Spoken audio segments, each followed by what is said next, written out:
नमस्कार। अगर राष्ट्रपति देश के नाम मात्र के राजा हैं, तो असली सत्ता किसके पास है और उनका बैकअप कौन है? आज हम भारतीय शासन के दरबार की एक मजेदार कहानी के जरिए आर्टिकल 63 से 76 तक को समझेंगे, जहां हर किरदार बहुत महत्वपूर्ण है। तो सवाल यही है, अगर प्रेसिडेंट सिर्फ नाम के प्रमुख हैं, तो असली शक्ति किसके हाथों में है? चलिए इस पहेली को सुलझाते हैं। ठीक है, तो चलिए भारतीय शासन के इस दरबार में चलते हैं। इस कहानी में हम 3 मुख्य किरदारों से मिलेंगे। एक तो है राष्ट्रपति के बैकअप यानी उपराष्ट्रपति, दूसरे हैं असली डिसीजन मेकर यानी प्रधानमंत्री और उनकी टीम, और तीसरे हैं सरकार के कानूनी सलाहकार यानी अटॉर्नी जनरल। इनकी भूमिका को समझना ही समझिए संविधान को समझने की चाबी है। तो हमारी कहानी का पहला किरदार है राष्ट्रपति का बैकअप यानी वाइस प्रेसिडेंट, जिनकी भूमिका आर्टिकल 63 से 71 में बताई गई है। आर्टिकल 63 बहुत सीधा है, भारत का एक उपराष्ट्रपति होगा। आसान भाषा में कहें तो ये राष्ट्रपति के लिए एक जरूरी बैकअप प्लान है, जो उनकी गैर मौजूदगी में सारा काम संभालते हैं। अब ये बात बड़ी दिलचस्प है। उपराष्ट्रपति की दोहरी जिम्मेदारियां होती हैं। आर्टिकल 65 के तहत वो राष्ट्रपति का पद संभाल सकते हैं और आर्टिकल 64 के अनुसार वो राज्यसभा के पदेन सभापति यानी एक्स ऑफिशियो चेयरमैन होते हैं। इसका मतलब है जो भी व्यक्ति उपराष्ट्रपति बनेगा वो अपने आप राज्यसभा का सभापति भी बन जाएगा। ये कुछ वैसा ही है जैसे स्कूल का प्रिंसिपल अपने आप एग्जाम कमेटी का हेड भी हो। उपराष्ट्रपति बनने के लिए क्या योग्यताएं चाहिए? देखिए, व्यक्ति को भारत का नागरिक होना चाहिए, उम्र 35 साल से ज्यादा हो और वो राज्यसभा का सदस्य चुने जाने के लायक हो।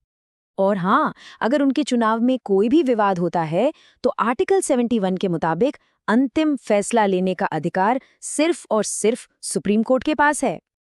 लेकिन एक मिनट, अगर राष्ट्रपति सिर्फ नाम की हेड है और उपराष्ट्रपति उनके बैकअप, तो फिर असली बॉस कौन है? देश को चला कौन रहा है?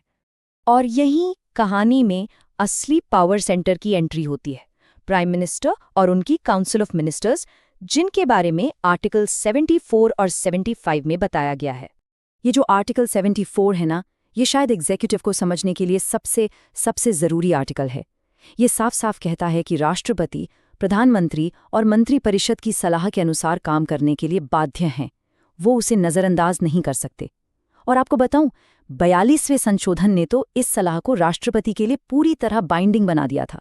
असली शक्ति बस इसी एक लाइन में छिपी है। और इसका एक जबरदस्त उदाहरण अभी हमने देखा। हाल ही में जब संसद ने ऐतिहासिक वुमेन्स रिजर्वेशन बिल पास किया, तो ये फैसला किसका था? प्रधानमंत्री और कैबिनेट का। राष्ट्रपति की भूमिका क्या थी? उस पर अंतिम मोहर लगाकर उसे कानून बनाना। तो फंडा एकदम क्लियर है, भूमिकाओं का ये बंटवारा साफ है। राष्ट्रपति हैं औपचारिक अधिकार यानी द सिग्नेचर, जबकि प्रधानमंत्री हैं निर्णय लेने वाली अथॉरिटी यानी द डिसीजन। अच्छा, आर्टिकल 75 सरकार बनने की पूरी प्रक्रिया बताता है।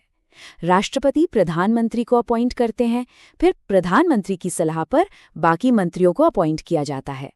और ये जो पूरी मंत्रिपरिषद है, ये कलेक्टिव रूप से लोकसभा के प्रति जवाबदेह होती है। ये जो कलेक्टिव रिस्पॉन्सिबिलिटी शब्द है ना, इसका मतलब बहुत बड़ा है। अगर सरकार लोकसभा में अपना बहुमत खो देती है और कोई नो कॉन्फिडेंस मोशन पास हो जाता है, तो सिर्फ प्रधानमंत्री को नहीं, पूरी की पूरी मंत्रिपरिषद को इस्तीफा देना पड़ता है। मतलब एक गिरा तो सब गए। चलिए, अब हमारी कहानी के अंतिम लेकिन बहुत ही जरूरी किरदार से मिलते हैं, सरकार के सबसे बड़े वकील। आर्टिकल 76 भारत के महान न्यायवादी यानी अटॉर्नी जनरल के बारे में है। वो देश के सबसे बड़े कानून अधिकारी होते हैं, जिनकी नियुक्ति राष्ट्रपति करते हैं ताकि वो कानूनी मामलों पर केंद्र सरकार को सलाह दे सकें।